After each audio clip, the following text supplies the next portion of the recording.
नमस्कार दोस्तों, fielding positions in cricket के इस दूसरे भाग में आपका स्वागत है। ये फील्डिंग पोजीशन इन क्रिकेट का दूसरा भाग नहीं बल्कि पहला, दूसरा, तीसरा, चौथा, पांचवा सभी कुछ है। इसमें पहले भाग में इंट्रोडक्शन है, दूसरे भाग में बेसिक टर्मिनोलॉजी है जो आपको फील्डिंग पोजीशन समझने में बहुत मदद करेगी। और उसके बाद तीसरे भाग में बेसिक प्राइमरी पोजीशंस जो क्रिकेट में पारंपरिक पोजीशंस हैं वो बताई गई हैं। चौथे में कोड्स हैं, न्यूमोनिक्स है, एक स्टोरी है। और पांचवें हिस्से में दूसरे और तीसरे पार्ट को मिला के हमने सारी पोजीशंस को समझने की कोशिश की है। मैं उम्मीद करता हूं आप ये सभी फील्डिंग पोजीशंस समझ पाएंगे। अगर वीडियो अच्छा लगे तो लाइक ज़रूर कीजिएगा।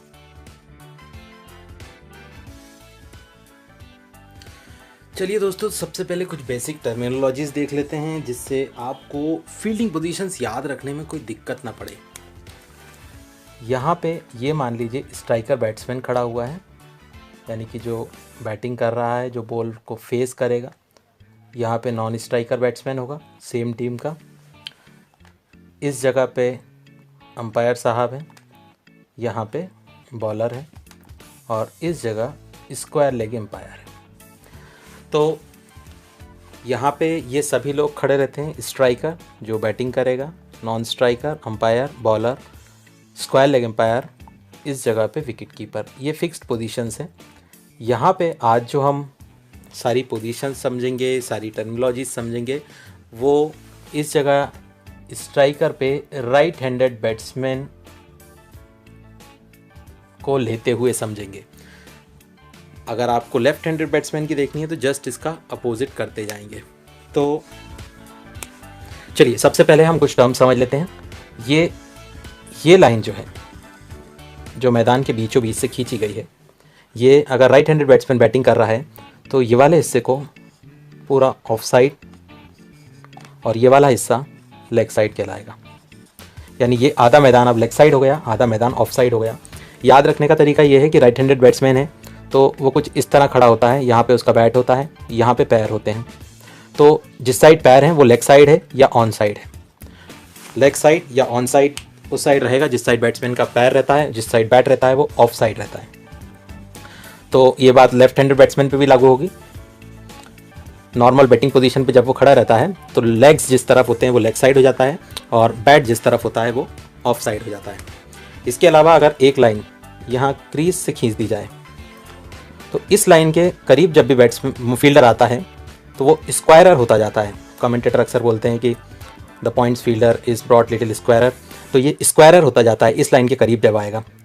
इस लाइन के ऊपर वाला ये जो हिस्सा देख रहे हैं, यानी बैट्समैन के पीछे जो हिस्सा रहेगा वो बैकवर्ड्स रहेगा, चाहे इस तरफ हो या इस तरफ हो, लेग साइड में हो चाहे ऑफ साइड में हो, वो हिस्सा बैकवर्ड्स रहेगा। और आगे वाला हिस्सा यानी इधर पे इस इमेज में जो नीचे वाला हिस्सा है वो फॉरवर्ड्स है। ये दो चीज़ें समझनी हमने, leg side of side, backwards forwards.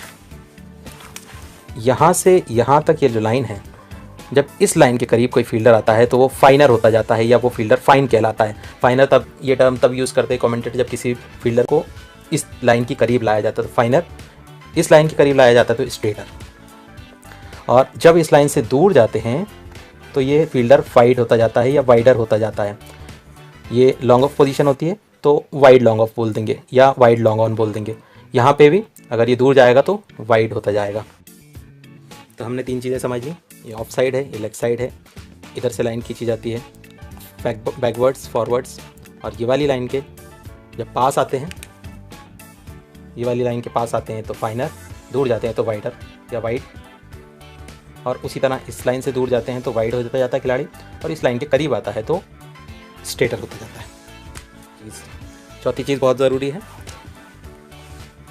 मान लीजिए किसी भी फील्डर की एक पोजीशन है, ये मान लीजिए पॉइंट्स है और ये स्क्वायर लेग है।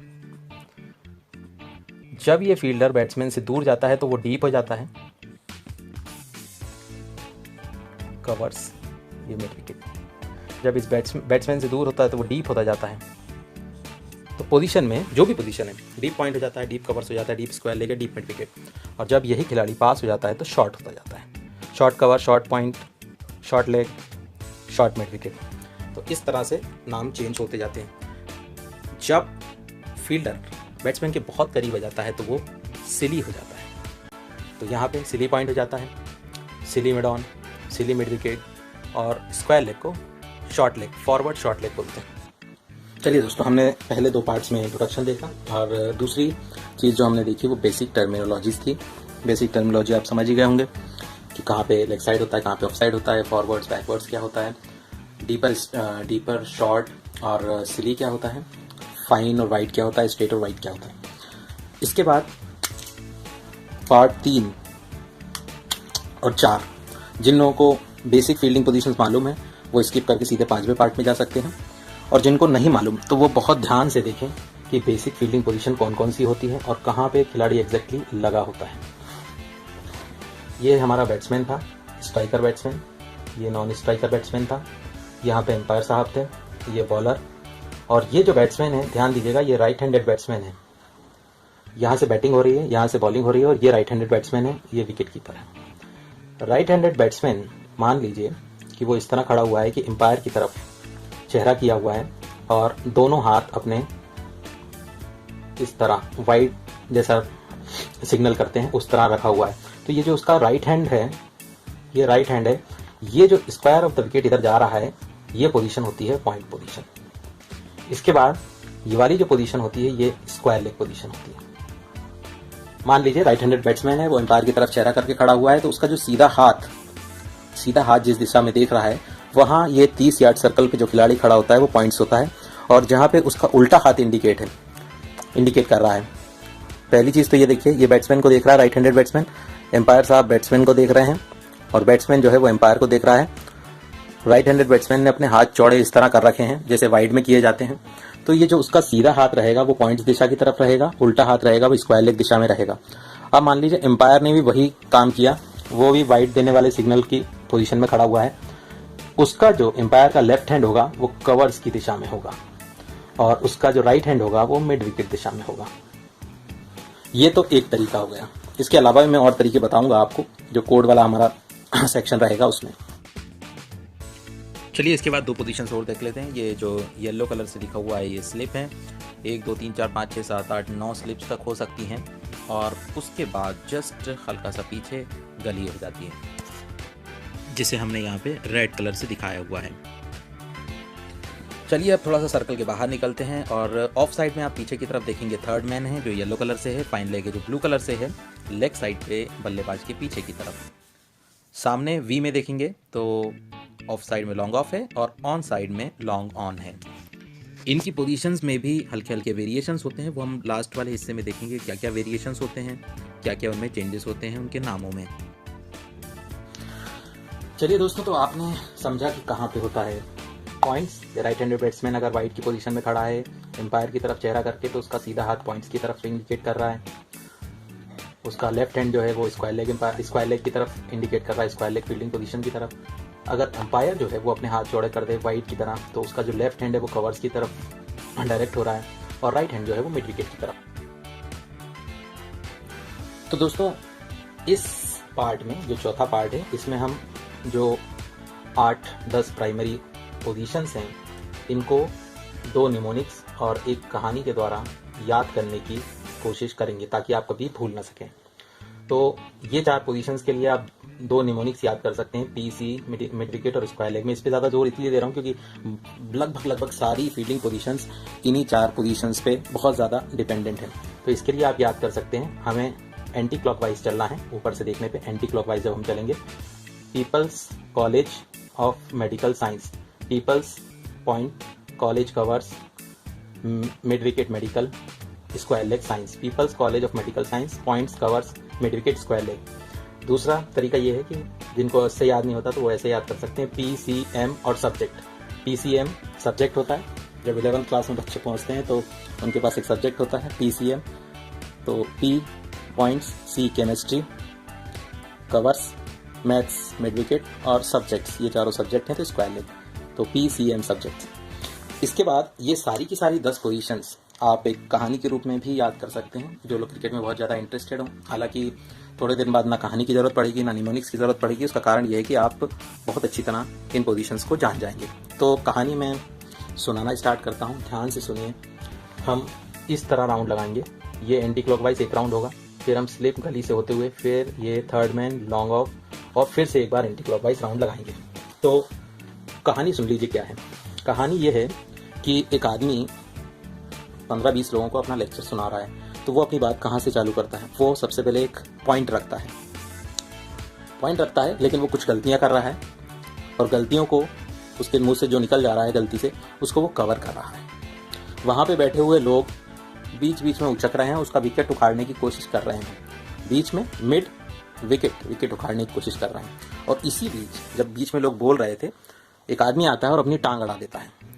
स्क्वायर लेग से टांग अड़ाने से याद रखेंगे आप, स्क्वायर लेग। ये आदमी भी टांग अड़ाते अड़ाते इसकी जुबान भी फिसल जाती है, स्लिप हो जाती है। ये देखिए स्लिप पे पहुंच गए हम। इसके बाद वो आदमी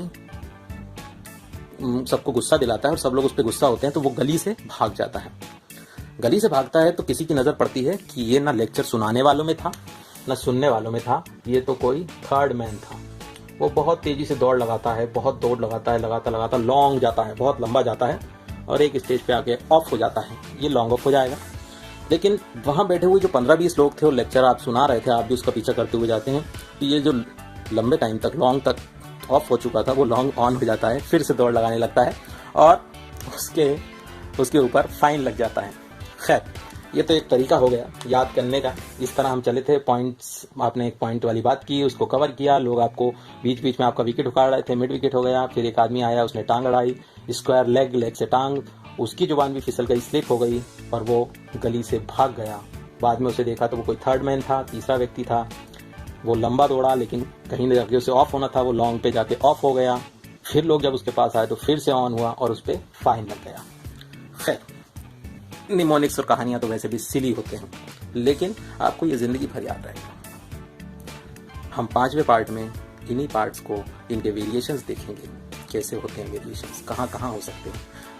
इतनी कहानी सुनने के बाद, इतनी पोजीशन जानने के बाद मुझे लगता नहीं कि आप लोग ये भूल पाएंगे। एक तो कोर्स था peoples college of medical science, PCM subject हो गया। फिर वो जो कहानी थी, हमें एक बार एंटी क्लॉकवाइज घूमना है, फिर स्लिप गली से होते हुए फिर एंटी क्लॉकवाइज घूमना है। पहले हम सर्कल के अंदर एंटी क्लॉकवाइज घूमेंगे, फिर स्लिप गली से बाहर निकलेंगे, फिर एंटी क्लॉकवाइज घूमेंगे। उस कहानी के संदर्भ में बता रहा हूँ मैं। इसके बाद 5वें पार्ट में हम सारी फील्डिंग पोजीशंस इन्हीं को लेते हुए समझ लेंगे। आप कभी नहीं भूल सकते, इट्स माई प्रॉमिस। चलिए दोस्तों, हमारे पास सारी फील्डिंग पोजीशंस आ गई। ये हमारा पॉइंट था, ये कवर्स था, ये मिड विकेट, ये स्क्वायर लेग। तो जहाँ से चालू किया है वहीं से उसकी बाकी पोजीशंस भी देख लेते हैं। जब ये खिलाड़ी पीछे हो जाता है तो ये डीप पॉइंट हो जाता है और जब ये खिलाड़ी पास हो जाता है तो शॉर्ट पॉइंट हो जाता है। ये खिलाड़ी पीछे हो इस लाइन के, जो हमने शुरू में बात की थी, फॉरवर्ड और बैकवर्ड, तो ये बैकवर्ड पॉइंट हो जाता है। और यही जब पीछे हो जाता है तो ये डीप बैकवर्ड पॉइंट हो जाता है। उसी तरह ये फॉरवर्ड पॉइंट हो जाता है तो ये डीप फॉरवर्ड पॉइंट। पॉइंट्स और कवर के बीच एक पोजीशन होती है कवर पॉइंट, और उसका हो जाता है डीप कवर पॉइंट। उसके बाद कवर्स, यहाँ पे डीप कवर्स। कवर्स के बाद इधर पे एक एक्स्ट्रा कवर होता है, याद रखने में भी कोई ज़्यादा कठिनाई नहीं है। कवर और एक एक्स्ट्रा कवर हो गया तो ये डीप एक्स्ट्रा कवर। इस खिलाड़ी को स्वीपर भी बोला जाता है। इसके बाद यहाँ पे मिड ऑफ होता है, मिड ऑफ, और ये मिड ऑन होता है। ये खिलाड़ी डीप भी हो सकता है, ये डीप मिड ऑफ हो सकता है, और ये शॉर्ट मिड ऑफ हो सकता है। शॉर्ट मिड ऑन और ये शॉर्ट मिड ऑफ।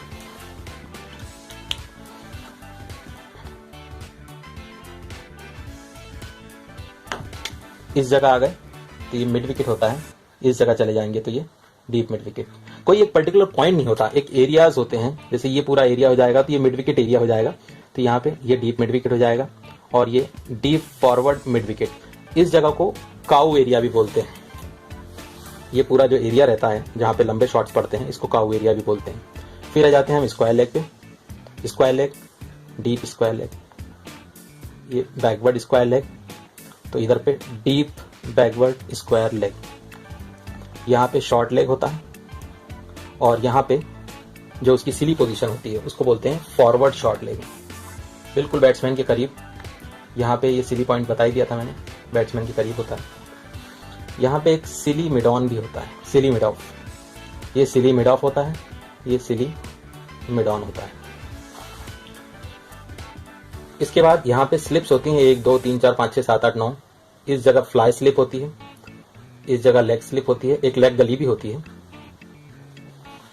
तो इस तरह से जो हमने बेसिक पोजीशन सीखी थी उनमें ही डीप शॉट लगाते हुए हम सारे नाम याद कर सकते हैं। अब इसमें खास देखने वाली चीज़ ये है कि थर्ड मैन जो होता है ये इस जगह हो जाए बाउंड्री पे तो डीप थर्ड मैन हो जाएगा, इस जगह हो जाएगा तो शॉर्ट थर्ड मैन, और इस तरफ चला जाएगा तो ये फाइन थर्ड मैन, और यहाँ पे स्क्वायर थर्ड मैन। उसी तरह फाइन लेग होता है। यहाँ पे फाइन लेग नहीं बोलते, स्ट्रेट फाइन लेग बोलते हैं, और इसको बोलते हैं स्क्वायर फाइन लेग, और इसको शॉर्ट फाइन लेग, और ये डीप फाइन लेग। इस जगह पे लॉन्ग लेग होता है। इस जगह एक फील्डर आ जाता है स्ट्रेट हिट नाम से, और इस जगह लॉन्ग स्टॉप। लॉन्ग ऑफ जो है इधर होता है, अगर ये पास आ जाए तो स्ट्रेट लॉन्ग ऑफ, और ये वाइड चला जाए तो वाइड लॉन्ग ऑफ।